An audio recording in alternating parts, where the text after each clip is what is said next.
Ya, kita membahas kira dua isu yang sangat penting ya, dan semuanya ini saya kira kalau kita kaitkan dengan dinamika politik menjelang 2024 ini, itu boleh dikatakan ini apa namanya,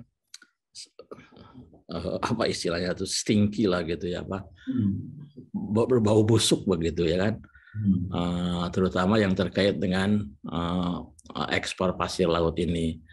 Nah, sebagaimana kita ketahui kan, ekspor pasir laut itu dilarang ya pada tahun 2002,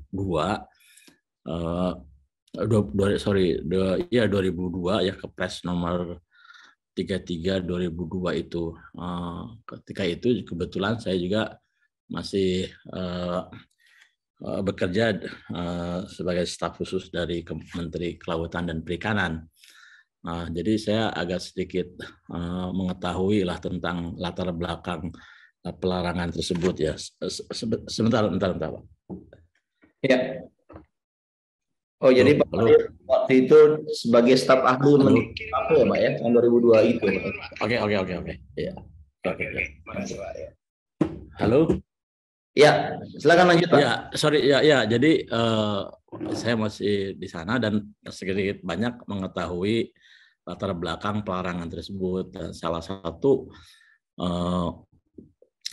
pertimbangan utamanya itu saat itu adalah bahwa batas laut atau batas negara antara Singapura dan Indonesia itu belum terselesaikan gitu. Kalau nggak salah ada koordinat tertentu di bagian timur itu. Sehingga kalau misalnya dilakukan ekspor pasir laut, itu akan menambah ya, memperluas wilayah daripada Singapura itu, karena kan batas wilayah itu diukur dari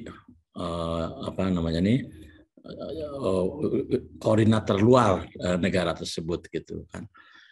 Nah, tapi ada banyak pertimbangan lain mengapa kemudian ekspor pasir laut itu dilarang. Nah, jadi waktu itu sebenarnya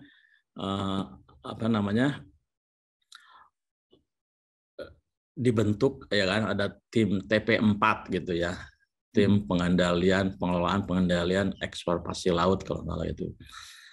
Ya, kita membuat draft kepres itu yang akan mengatur kemudian ya kan. Tapi dalam perjalanannya ada berbagai masukan dari Kementerian Luar Negeri, kemudian dari Kementerian waktu itu Menteri Perdagangan ya kan, dan kemudian dari Kementerian Pertahanan atau Panglima ABRI lah, yang menyatakan bahwa ini tidak usah dikelola ya, nggak usah di manage gitu, lebih baik dilarang saja gitu.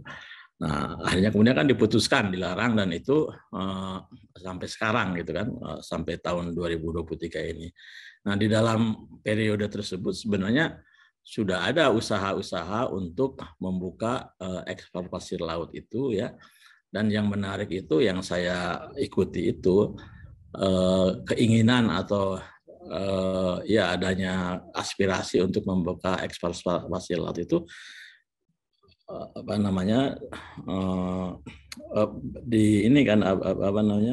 selalu berkaitan dengan menjelang masa pemilu ini gitu ya. Saya tahun 2000 berapa, kalau nggak salah tahun 2014 juga sudah ada usaha itu ya kan. Tahun 2019 juga seperti itu, saya pernah mengikuti itu. Nah, jadi memang yang menarik tentunya adalah kita sudah mengetahui sebenarnya ya, bahwa ekspor pasir laut itu membawa mudarat ya, baik dari sisi lingkungan, dari sisi masyarakat pesisir ya kan, dan dari sisi dari sisi nelayan gitu ya. jauh lebih besar dibandingkan dengan manfaat yang diterima ya, berupa misalnya katakanlah penerimaan negara ya kan. Terus biasanya kan eksploitasi laut itu nanti kan di ini apa namanya diberlakukan berbagai pungutan gitu ya, dan seterusnya gitu. Nah itu yang pertama. Kemudian yang kedua saya kira ekspor pasir laut itu boleh dikatakan sebagai bisnis yang sangat ini apa namanya tertutup gitu ya.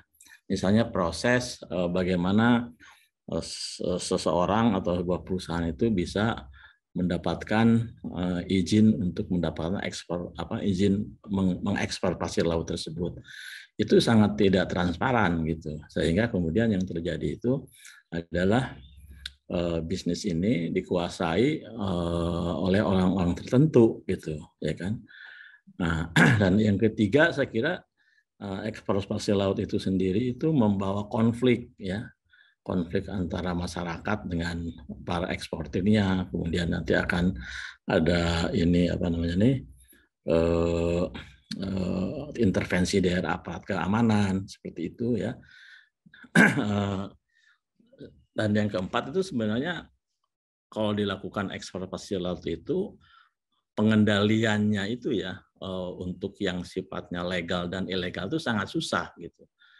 Ya kan waktu itu saja itu kan banyak tuh terjadi ekspor pasir laut ilegal gitu ya, misalnya dilakukan oleh oknum-oknum tertentu gitu kan, dan seterusnya. Jadi saya kira itu akan menambah persoalan yang ada di masyarakat ya, dan juga ya terutama itu dampak lingkungannya itu sendiri gitu.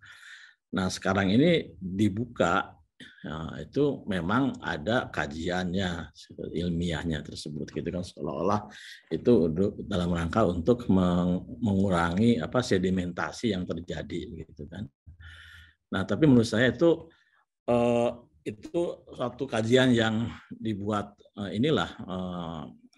setengah ilmiah lah kalau boleh dikatakan demikian ya, karena kalau misalnya itu memang ada justifikasi kuat dari sisi itu gitu, misalnya ya sebelumnya juga kan hal yang sama terjadi gitu ya kan, di tahun 2014 tahun 2019 misalnya ketika ada usaha membuka ekspor pasir laut yang tidak kemudian terjadi itu ada juga kajiannya gitu ya, tapi kajian itu kan nggak mungkin sama aja dengan yang sekarang gitu, tapi waktu itu tidak terima, sekarang diterima gitu kan.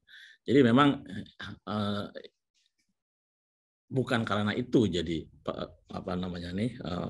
ekspor pasir laut itu dibuka, tapi mungkin ada alasan-alasan lain. Nah, saya kira melihat ya satu alasan yang mungkin bisa kita analisa lebih jauh itu adalah terkait dengan upaya pemerintah saya kira ya untuk bisa menarik investasi dari Singapura di IKN gitu. Ini kayak barter lah gitu ya kan. Nah, sekarang ekspor pasir laut dibuka ya kan, sehingga Singapura itu bisa menambah mereklamasi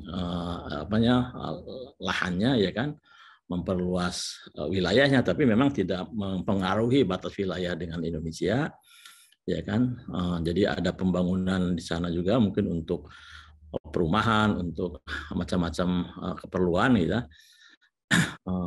Dan itu akan menguntungkan Singapura di satu sisi, tapi kemudian pemerintah mungkin juga mengharapkan bahwa Singapura ini akan tertarik untuk menanamkan investasinya. Dan ini saya kira alasan yang cukup logis ya, terutama setelah kita melihat bahwa kemarin kan Presiden Jokowi ke Singapura mengajak warga Singapura itu untuk membeli atau bertempat tinggal di IKN gitu kan. Gitu. Jadi jangankan di IKN, di Batam aja yang jaraknya mungkin selembaran batu dari Singapura kan tidak banyak warga Singapura untuk mau tinggal di Batam pada akhirnya. Cuma mereka kan datang ke Batam pada saat weekend aja, itu pun saya kira bukan warga yang yang kelompok menengah atas Singapura kan, menengah bawahnya gitu. Nah, apalagi untuk di IKN. Tapi saya kira ini yang harus kita analisis secara lebih jauh ya, apakah betul itu merupakan upaya pemerintah untuk menarik Singapura menanamkan investasinya di di IKN ya, dan sebagai ininya timbal baliknya itu adalah kita mengizinkan eksploitasi laut itu ke sana gitu. Nah, on top daripada itu, saya kira ya ini sangat bertentangan dengan program yang selama ini didengung-dengungkan oleh pemerintah sendiri, yaitu adalah hilirisasi, ya kan?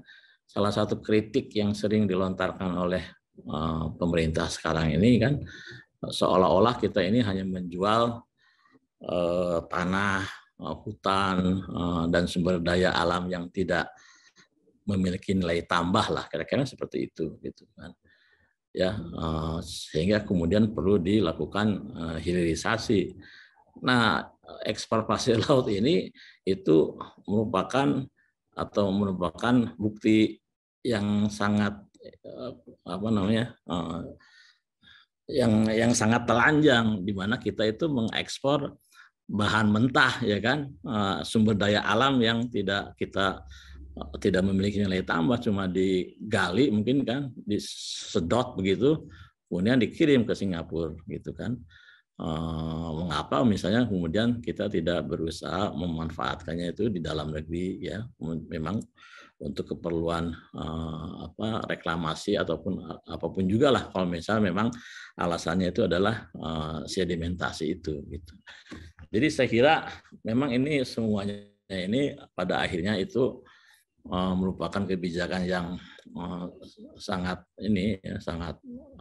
berdampak negatif ya, dan perlu kita perlu kita kritisi terus-menerus gitu, dan kalau perlu kita membuat gerakan. Saya kira hampir 90% masyarakat itu menolak tuh pembukaan ekspor pasir laut itu ke Singapura itu. Saya kira itu mungkin Pak Hidayat sekedar pengantar untuk diskusi kita pada siang hari ini. Untuk yang terkait dengan BUMN mungkin saya Pak Saidi dulu lah yang sangat memahami hal tersebut. Terima kasih Pak Hidayat.